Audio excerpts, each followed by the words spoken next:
As the United States celebrates Black History Month, what is the state of race relations in the country? Hello, I'm Anand Naidu, and this is The Heat.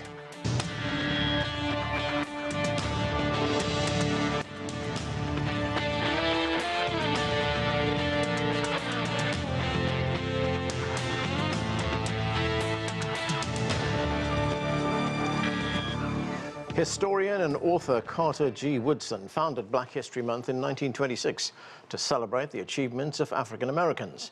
It was also meant to educate Americans about the suffering of slaves, to highlight the fight for civil liberties and the successful contributions of black peoples as part of the fabric of American history. Nearly 100 years later, troubling questions remain about racial inequality, police brutality, and what critics call the whitewashing of the black narrative. What needs to happen now for America to live up to its ideals of equality, regardless of race or creed? To discuss this and more, let's bring in our guests. Joining us here in Washington, D.C., Robert Patillo is a civil rights attorney and talk radio host. Also in the U.S. Capitol, Brittany Lee Lewis is a political analyst from Maryland. Joseph Williams is a former senior editor at U.S. News and World Report. And Jacquie Luqman is coordinator for the Black Alliance for Peace, D.C. Welcome to all of you. Jacquie, let me start with you. As we stated earlier, Carter Woodson founded Black History Month, then known as Negro History Month, in 1926. One of the organizations he established preserved this quote, and I'm quoting it directly. Let's look at this. He said, "We should emphasize not Negro history, but the Negro in history. What we need is not a history of selected races or nations, but the history of the world, void of national bias, race hatred, and religious prejudice." Nearly 100 years later, we're very far from that, aren't we? What are your thoughts on that statement? Yeah, we are very far from that. And I have, of course, an enormous respect for Dr. Woodson for creating the vehicle through which the stories of people that no one in this country listened to for anything other than exploiting our labor, for creating this way for our history to be told. But I think I disagree with the idea that history needs not have racial. I understand what he means by racial hatred, but that we should not highlight on racial groups or discrimination or specific nationalities, because in that history is where we find oppressed people's struggles that are still going on, that were certainly going on in Carter G. Woodson's time, that makes it so our stories have to be told. And a part of our story that we have to tell, because the systems and the cultures and the countries that oppressed people live in, most of African descent, but certainly many Latin American people, many Asian people, fighting under imperialism, colonialism, and now neo-colonialism. And certainly in the United States, Black people and indigenous people and Hispanic people are still suffering under systemic racism, systemic racial capitalism, specifically, that continues to keep us oppressed. So I would disagree with Dr. Woodson just a little bit in declaring that we do need to highlight certain races, certain nationalities of people, because these are working class and poor people whose stories of struggle against the systems that are continuing to oppress us, that needs to be told. Not only does our history need to be told, that we exist and our history goes beyond slavery, but that our history includes the struggle for liberation from these oppressive systems in the countries in which we live. That's a part of the history too. And that history of struggle and the history of oppression and who is doing the oppressing, that is just as important to be told as a part of our history and the history of nations and countries and people, as is the history of all of the achievements and contributions of oppressed people that are not recognized in those same societies.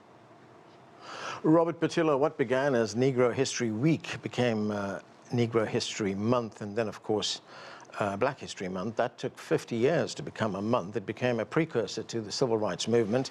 But all those same issues which we had 50 years ago, and if we look at them, they continue to impact the United States and black people in the United States. Voting rights, labor rights, the violence we see from police against black people. Why has there been so little progress? Well, in America, we do a great job of diagnosing problems. We do a far less amicable job of actually creating solutions. As we've seen in this current election cycle, there have been attacks on diversity, equity, and inclusion as a program of advancing African Americans, both as socially, economically, as well as politically and educationally.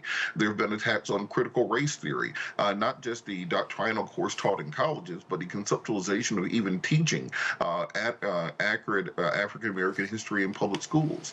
There are attacks now by conservative groups against Black Lives Matter. Just the idea of Black lives having value in the United States of America causes some people on the political right to absolutely believe that they are facing Marxist forces that are attempting to destroy the traditional family values in this country. We've never been in a situation in America where we've had something like a Truth and Reconciliation Council that they had in South Africa, where we have confronted our past, had a realistic conversation on what caused it, and also have the real discussion on reparations that needs to happen in the United States of America. Because even Frederick Douglass realized after the Civil War that if you simply release us to the woods and the skies and the trees, then we'll not be able to rebuild thereafter. There were programs for reparations starting in the mid-1850s going forward that have never come through. And until we actually confront and address the issue of reparations for African American communities, we will still see us inching forward in progress as opposed to taking the leaps and bounds that many of us would have expected.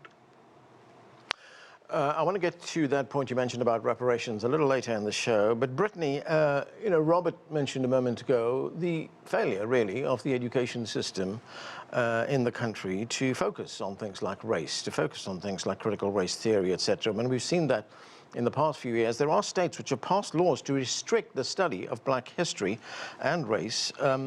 I mean, those restrictions even include the kinds of books you can find in the libraries at school. We have some high schools that have actually cut AP African American history classes. I mean, it seems, and I don't think this is too extreme a word, but it seems like there is an attempt here to obliterate African American history from the United States. What's behind that?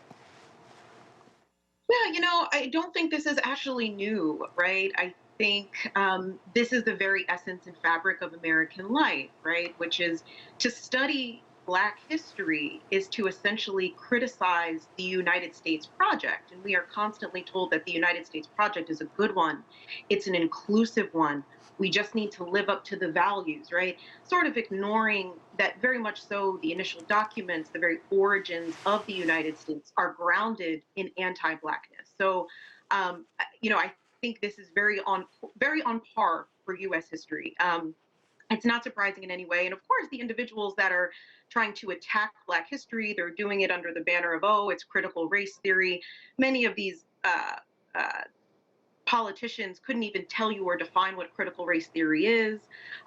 We know that it's certainly not taking place in secondary schools. They just don't want Black history to be taught.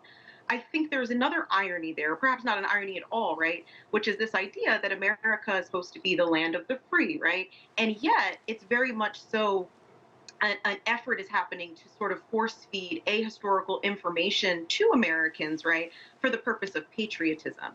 And I think what's interesting is that patriotism is something that should be earned.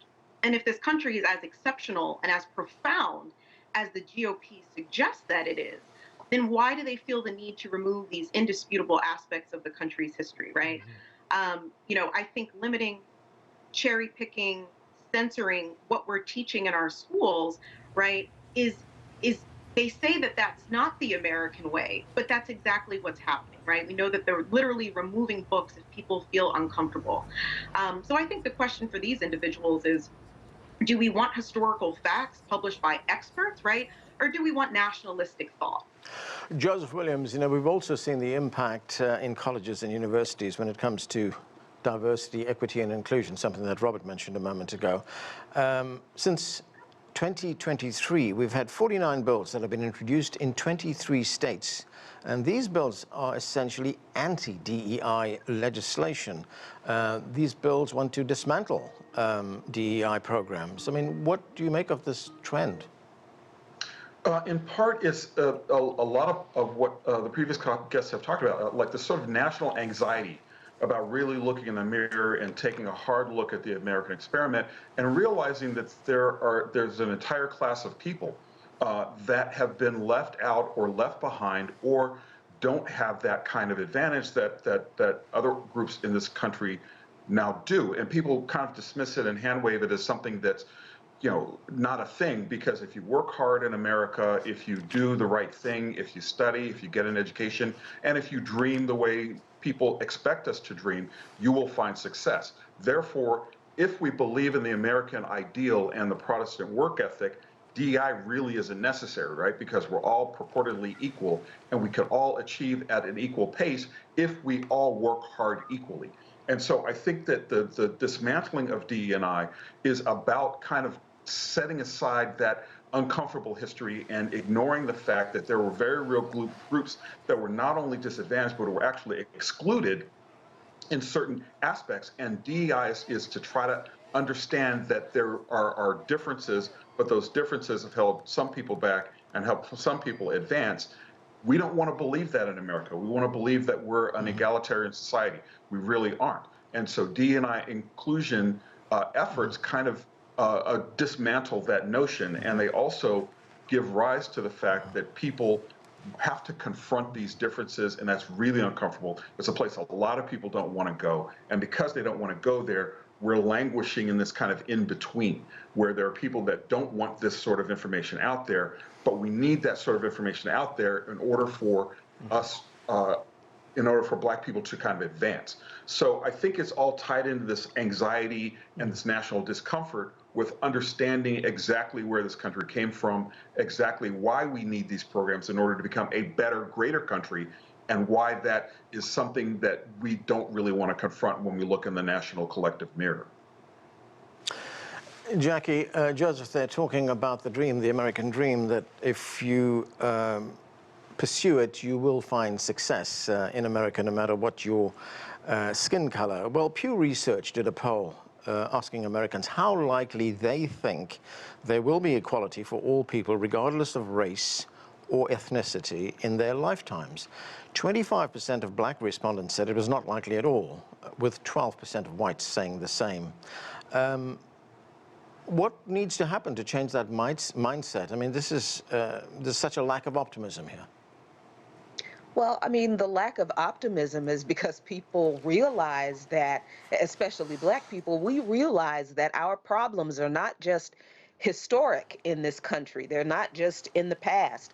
They continue, and they continue under the guise of, this is just the way the market is. The market will always correct itself. There's a lot of faith put into the market as if it's a sentient being that can make decisions on individual people's merit. And of course, we know that's not true, but this is part of the capitalist ideology that is pushed forth in this country, right along with this idea that if you just work hard, as the others have said, you can achieve the American dream too. But we realize that the American dream has been a lie from the very beginning, because who worked harder in this country than us? Really, when we really look at historically, who worked harder in this country than the Africans who were forced to come here enslaved? And then we were tarred with this narrative that we're lazy and you have to force us to work. And then all of the racial bigotry and the stereotypes and the physical terrorism and violence that came out of the end of slavery, because white people in this country did not want Black people to be equal to them, to have equal footing in society. They didn't want Black people to have equal protection under the law, equal access to education, equal access to health care, equal access to jobs. Okay. Robert, you know that poll that I was citing, the Pew poll, people were also asked what needs to be done to change their perspectives. 80% said the following. These are the policies where change needs to take place. Prison, policing, politics, healthcare, courts, the justice system, and economics. And I'm wondering how big a change is needed, how big an overhaul is needed at this stage. And the other thing, of course, is that much of the black voice, the black political voice, black political power is exercised within white organizations like the Democrat Party, like the Republican Party, rather than a force on its own. Well, you're exactly right. And the change that has to happen is we have to reverse everything that happened from 1619 until now. We have to rebuild from the ground up the African American experience over the course of the last 400 years within this country. And I think people need to realize just how integral slavery was to the founding of the United States of America. We all know that the cornerstone of the Capitol and the White House were laid by enslaved individuals, but people forget that George Washington and Thomas Jefferson both owned over 600 enslaved Africans apiece. Their plantations were larger than the state of Virginia at one point in time. There were 1,700 members of Congress who were slaveholders during the course of African enslavement. The last slaveholder only left Congress in 1922, barely over 100 years ago. So when we talk about the integral nature of the development and the maturation of America being through the lens of slavery, just imagine that first 150 years of American history without enslaved Africans. We would have never become the economic power that we were. We would have never been able to fund World War I and World War II the way we did for the Allied powers. We never would have been the hegemonic power within this hemisphere because we were still dealing with the French Empire and the Spanish Empire and burgeoning nations in Central and South America. All those things happened because of slavery. So when we talk about repairing what was done to the descendants of enslaved Africans in this country, we have to take it from the perspective of everything that's been built around America. And as you said, we have to start exercising our political voice outside of the realm of the two-party system. The two parties are part of the same bird. They're flying in the same direction. If we want to change direction, we have to have a unified voice and see our voice as a block, as Malcolm X said, to see our vote as being one that goes from side to side and moves like the queen on the board, as opposed to simply being a rook or a pawn. Brittany, when we look at one of those issues that was cited in that poll, which was policing, there is an organization, a non-profit, called Mapping Police Violence. It catalogues the deaths caused by police and found that in 2023, black people were killed at a rate 2.6 times higher than white people. Black people made up almost 24%, 23.5% of police killings, when they make up 14% of the population. I mean, we hear often about the justice system, about accountability. None of that's happening here, is it? Yeah, I think this goes back, and I don't even just want to focus solely on policing, right? I think it's this larger question about how we're framing the Black experience. I think we should be using a different framework here. I don't think Black history, the Black experience, is about solely our relation to non-Black people, to the U.S. nation state, or to electoral politics, because all of the statistics, all of the examples that have been thrown out just further demonstrate that the nation state is violent. The origins with which the nation state came about was literally antithetical to our existence, right? And I think that's why if we truly are to honor Carter G. Woodson and his legacy, right, it's to acknowledge, or even Malcolm X, these were not people who solely looked within the nation state, but they looked at Black folks in solidarity throughout the globe and looked at Black self-determination outside of you looking at the Democrats or the president or anything like that. So I think it's really important for us to remember that context when we talk about what liberation looks like. The terms with which we understand liberation, whether that be liberation from police violence, capitalism, right? It's not us using the very same tools that were used and have been used to oppress us will not be the same tools to liberate us. So it's not going to be a handful of Black faces in high places. It's not going to be reform measures. It's not going to be Black billionaires, the handful of them that are going to fix historical systemic inequality. And to truly get back to what it means to be Black, right, is that we don't actually believe in the individualism. We're communal in nature, right? And I think that's why even after it's been hundreds and hundreds of years, right, we can still look, you mentioned the Pew Research, right? Yeah. The median black family is just, is just over 3,500. We own just 2% of the wealth, right? You're right. Where we know white families have 41 times that. Yeah. That's literally because black people have been private property longer than we've been able to own it. Yeah. And we know that's the greatest translator of wealth. And because of that, right? It's because of that that we know that these mechanisms and these systems are never going to liberate us. Joseph, politics was also mentioned in that survey we cited. Well, let's look at what happened this weekend. Biden won the Democratic primary in South Carolina. It was not something that was in contention in any big way.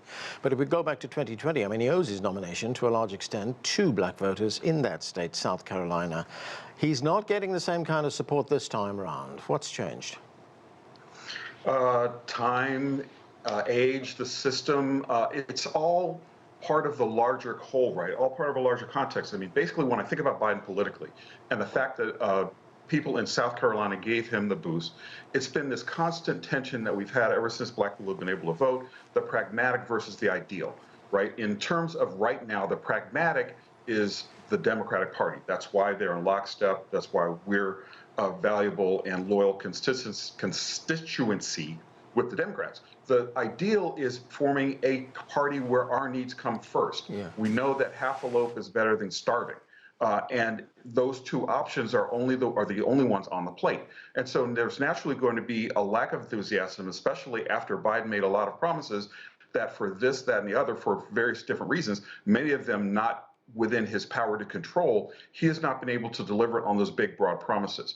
We're never going to get a president like LBJ, who had the Great Society programs, who literally did specific targeted programs for African Americans, but also realized that it was going to be at the cost of his political life, which historians can argue about that, but looking backwards and listening to the quotes or what reportedly he said, that in signing the Civil Rights Act of 1965, that he was going to deliver the Republican Party or the South into the hands of the Republicans for a generation, and that's exactly what happened.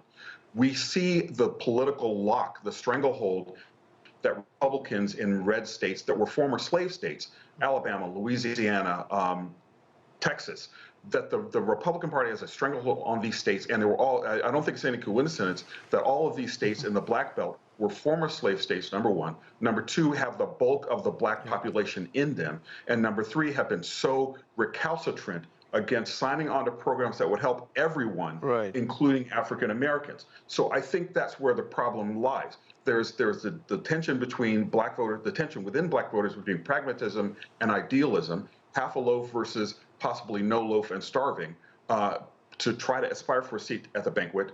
The reluctance of red states to try to do something that would help lift all boats, because there's a notion that there's a zero-sum game there, that if you help black people, you are not helping everyone, you're helping those people. And if you help them, you're not looking out for us because you're putting them ahead of us. And I think that's going to be the significant factor coming down to the vote in the fall, is there going to be a third option? Is there going to be a pragmatic option that will lead us to the advances that we're dying for, literally, but still have not yet seen? Jacquie, talking about the black vote, this is what the former Michigan State Representative Sherry Gay Dagnogo said about Biden and black voters. She said, and I'm quoting her here, she said, "They feel he did what was necessary to secure the black vote, but hasn't delivered on black issues. He brought in Kamala Harris and then basically locked her away for 4 years." Is this a classic case of white politicians only acknowledging the existence of black people at election time? Well, the entirety of the presidency in the United States is probably a classic case of that. But I think that Biden has been particularly egregious in that, only paying attention to black voters when he needs our vote to push him over the edge or to give him an edge. Because remember, this was the person, Jim Crow Joe, let's not forget this man has a 40-year history in the Senate of working with segregationists, of saying racist things. He didn't want his kids going to integrated schools because he would be subjecting them to a racial jungle. his authoring of the '94 crime bill that we still live with Right. the legacy of to this day. This is the man who, when he was running for president, told black voters that if they don't vote for him, we ain't black. I mean, and while he may have thought that was funny, I thought that was an incredibly insulting and very typical a bourgeois white man kind of comment and posture to have toward the people that you need something from. So that's been our relationship, Black America's relationship with the Biden administration. This man has been in politics for what's almost been 60 years now. And although you can't determine what the opposition will do in theory, let's be realistic. Democrats and Republicans, most of them are quite friendly with each other, and they make deals on legislation that affect our lives every day. So the idea that Joe Biden couldn't do better than what he has done in this administration to meet the needs of the people that he needed so much from is, to me, it's ridiculous. He has a long-standing relationship with Republicans. He has capitulated to them on more than one occasion on several large pieces of legislation in his administration. And we've seen that over and over again. And now you have the genocide that he is funding and enabling against Palestinians in Israel. And of course, we're not enthusiastic, even those of us who are still very committed to the democratic or the electoral process to solve our problems, which it will not. I think that the situation in Palestine and Joe Biden's refusal to end the siege against Palestinian people, it's not only egregious to us, but it's also because of Black people's historic connection and solidarity with Palestine. It's an affront. It is a deep and grievous wound that I'm not sure Joe Biden can recover from in this election cycle. And of course, when he doesn't, the Democrats will blame us. Robert, I've got just a little time left, but you did mention the issue of reparations earlier, and I want to address that. The website, procon.org, they made a list of 3 pros and 3 cons on reparations. The 3 cons are no one currently living is responsible for righting the wrongs committed by long-dead slave owners. Secondly, the idea of reparations is demeaning to African Americans and would further divide the country. And the third point the site made was that reparations would be too difficult to implement and be very expensive. What are your thoughts on that? That's all silly. I put it this way. We were able to figure out a way to get Jewish people reparations in the form of the nation of Israel for something that happened during the Roman Empire. None of the people who were in modern-day Israel, the Palestinians who were there, who were previously under Ottoman rule, none of them had anything to do with the Roman diaspora of the Jewish people. However, we were able to figure it out. So when it comes to the issue of reparations for African Americans in this country, we have people who are literally 2 generations removed from slavery. We know their paperwork on these individuals. We know the people involved, and the question of who is responsible, it's a nation that's responsible. Just like I did not personally run up any American debt with overseas powers, but my tax dollars still have to go towards paying it. It was America itself that ran up this debt with their enslaved individuals, and they had opportunities after the Civil War in order to either do this in direct payments or through land grants to African Americans, and decided not to do so. So we need to put together the commission, the HR 40, to determine exactly the nature of reparations and then execute it in such a way that will repair the damage done by 400 years of oppression against the African American community. Anything outside of that is just excuses. Okay, and that is where we have to leave it. Thank you to all of you for being with us. And that's it for this edition of The Heat. I'm Anand Naidu in Washington, D.C.